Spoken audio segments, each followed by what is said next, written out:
नहीं। अब हम क्या करेंगे, एक दो क्वेश्चन और सोल्व करते हैं सरफेस एरिया वॉल्यूम का जो हम कंसेप्ट पढ़ रहे हैं। ठीक है, उसी से उसके बाद आपका ये कंप्लीट हो जाएगा। अब हो गया है लगभग। देखो, a vessel in the form of A inverted कोन, एक वेसल है जो उल्टे कोन की शेप में है। तो ये आपके पास इस तरीके की वेसल है। This vessel is in the form of inverted cone. It's height is 8 centimetre, मतलब इस वेसल की जो टोटल हाइट है वो कितनी है, 8 सेंटीमीटर। ठीक है, and radius of its top which is open is 5 centimetre. यहाँ से ये खुला है, मतलब टॉप इसका क्या है, ओपन है, और उसके टॉप का जो बेस का रेडियस है, ये टॉप का जो रेडियस है वो कितना है, 5 सेंटीमीटर।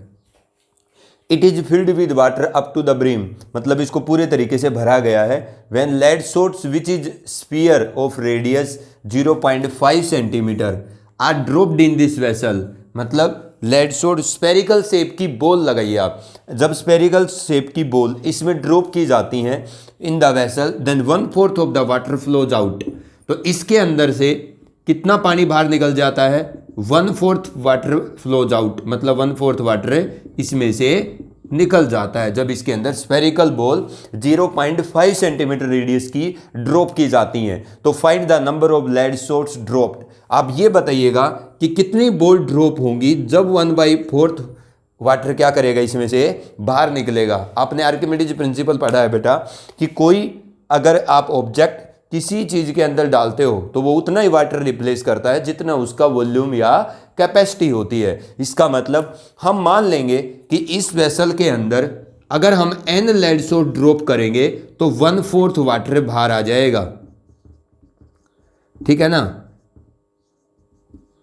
हमने क्या मान लिया कि अगर इसके अंदर, वो यही पूछ रहा है कि कितनी इसके अंदर स्पेरिकल बॉल ड्रॉप करेंगे तो इसमें से 1/4 पानी क्या आ जाएगा, बाहर आ जाएगा उछल करके। तो हमने मान लिया कि अगर हम इसके अंदर n spherical lead shots drop करते हैं तो 1/4 वाटर आपके पास क्या हो जाता है, बाहर निकल जाता है। इसका मतलब n लेड शॉट्स, मतलब n स्पेरिकल बॉल के ड्रॉप करने से इसमें जितना पानी है उसका 1/4 पार्ट बाहर आ जाता है। इसका मतलब क्या हुआ, इसका मतलब क्या हुआ कि n स्पेरिकल लेड शॉट्स का जो कैपेसिटी है वो किसके इक्वल है, उसकी वजह से जितना बाहर आया पानी उसके इक्वल। कितना बाहर आया पानी, n स्पेरिकल बॉल ड्रॉप करने से इसमें जितना पानी है उसका 1/4 पार्ट। तो पहले तो आप क्या करिए, इसमें जितना पानी है उसका 1/4 निकालिए। अब वो 1/4 किसकी वजह से बाहर आया, n स्पेरिकल बॉल के ड्रॉप करने से।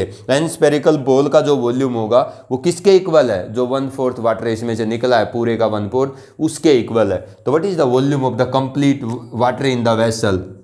ठीक है, हम क्या कैलकुलेट करते हैं, volume of the water in the vessel, volume of water in the vessel. जो आपकी वेसल है इसके अंदर जो पानी है इसका वॉल्यूम क्या होगा, बताओ। पानी का वॉल्यूम इसकी कैसी है, कोनिकल शेप है, तो volume of the water in the vessel 1/3 pi R square H. बताओ, पाई/3 आर स्क्वायर, रेडियस का स्क्वायर 25। हाइट कितनी है बेटा इसकी, इसकी हाइट 8 सेंटीमीटर। तो ये कितना हो जाएगा, इसको अगर आप सोल्व करते हो तो सोल्व कर लो, 25 × 8 पाई/3, ये आपके पास इतना वॉल्यूम आ जाएगा। ठीक है, m volume of the water, volume of water flows out, जो बाहर निकल गया उसका वॉल्यूम क्या होगा, that is equal to 1/4 of the total volume of the vessel. कितना है वो, 25 × 8/3 × पाई, इतना ही है। अब 4 × 2 = 8, 25 × 2 50/3 पाई, तो 50/3 पाई क्यूबिक सेंटीमीटर, इतना ही आएगा। इसका मतलब ये इतना तो आपके पास क्या है, टोटल वॉल्यूम है वाटर का इस वेसल के अंदर। And the volume of the water flows out, वो क्या है, 1/4 of the total volume of the water in the vessel. तो वो कितना आता है, 50/3 पाई क्यूबिक सेंटीमीटर। इतना पानी बाहर निकला है। ये जो पानी बाहर निकला है ये किसके इक्वल है, किसकी वजह से निकला है, n स्पेरिकल लेड शॉट्स इसमें ड्रॉप करने से। इसका मतलब वॉल्यूम ऑफ n बॉल्स, जो स्पेरिकल लेड शॉट्स हैं उनका n बॉल का वॉल्यूम किसके इक्वल होगा, 50/3 पाई क्यूबिक सेंटीमीटर। सही बात है। तो n स्पेरिकल बॉल का वॉल्यूम क्या आएगा, n into 4/3 pi R cube is equal to 50 पाई/3।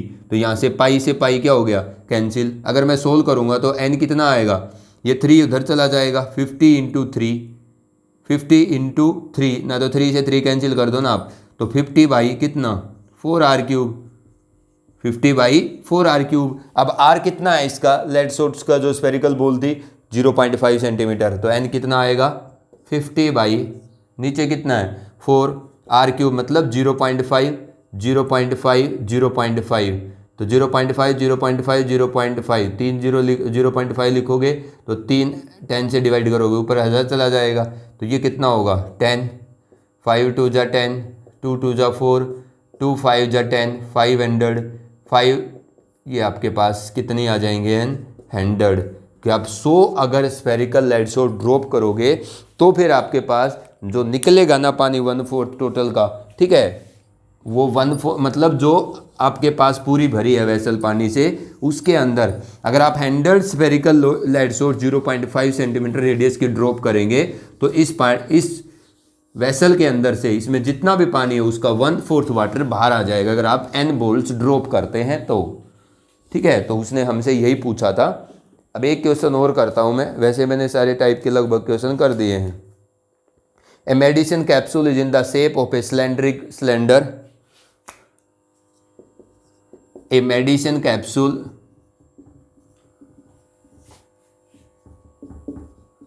in the shape of a cylinder, in the shape of a cylinder, a medicine capsule in the shape of a cylinder with two hemispherical stuck to each end, with two hemispherical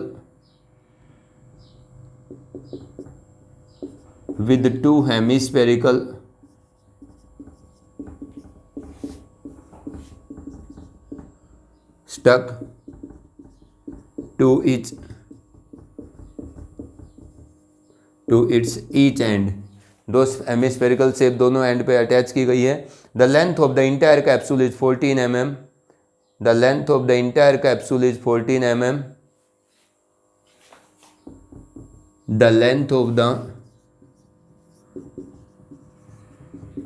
entire capsule is 14 mm, length of the entire capsule is 14 mm and diameter of the capsule is 5 mm and diameter of the capsule is 5 mm. Find its surface area, क्या कहता है वो, find its surface area. आप इसका surface area बताओ capsule का क्या होगा। अब तुम पहले तो इस बात को समझो कि कैप्सूल की शेप कैसी है, ये सिलेंड्रिकल है यहाँ से लेकर यहाँ तक, इसके बाद यहाँ पर एक हेमिस्फेरिकल शेप है, आपने कैप्सूल देखा होगा, यहाँ भी एक हेमिस्फेरिकल शेप है, मतलब ये दो स्टक लगाए गए हैं हेमिस्फेरिकल शेप के अंदर। तो इसी तरीके का कैप्सूल होता है, ठीक है। अब वो क्या कहता है, इस कैप्सूल की जो टोटल लेंथ है, ठीक है ना, इस कैप्सूल की जो टोटल लेंथ है वो कितनी है 14 सेंटीमीटर। इस कैप्सूल की जो टोटल लेंथ है वो कितनी है 14 mm, the total length of the capsule is 14 mm। उसके बाद क्या बोल रहा है, the length of the entire capsule is 4, diameter of the capsule is 5 mm, मतलब इस कैप्सूल के का जो डायमीटर है वो 5 mm है।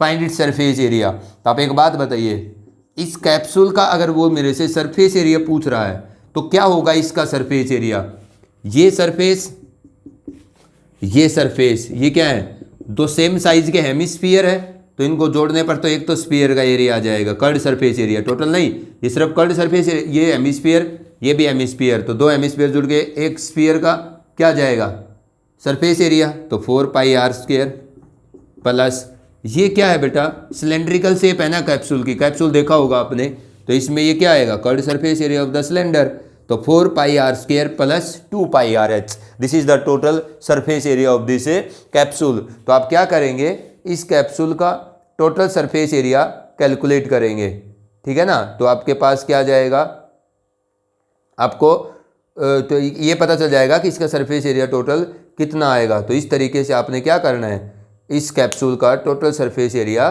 कैलकुलेट कर लेना है। अब आप एक बात ध्यान रखना कि यहाँ से लेकर यहाँ तक की लेंथ ही सिलेंडर की लेंथ होगी, ठीक है। तो ये अगर 5 पॉइंट है, ये तो रेडियस डायमीटर है शायद, ये diameter of the capsule is 5 mm, तो रेडियस कितना हो जाएगा 2.5/2 mm, mm में ही रखना आप। ये भी 2.5, ये भी 2.5, तो ये कितना हो जाएगा टोटल 5, तो 14 में से 5 जाएगा तो 9 mm ही आएगी किसकी लेंथ या हाइट, सिलेंड्रिकल शेप की, ठीक है। तो अब मैंने आपको ये कंप्लीट कर दिया है चैप्टर। किसी बच्चे को कोई समस्या है तो वो पूछ सकता है। अब इसका टेस्ट लिया जाएगा आपका, वो कल डेट बता दी जाएगी।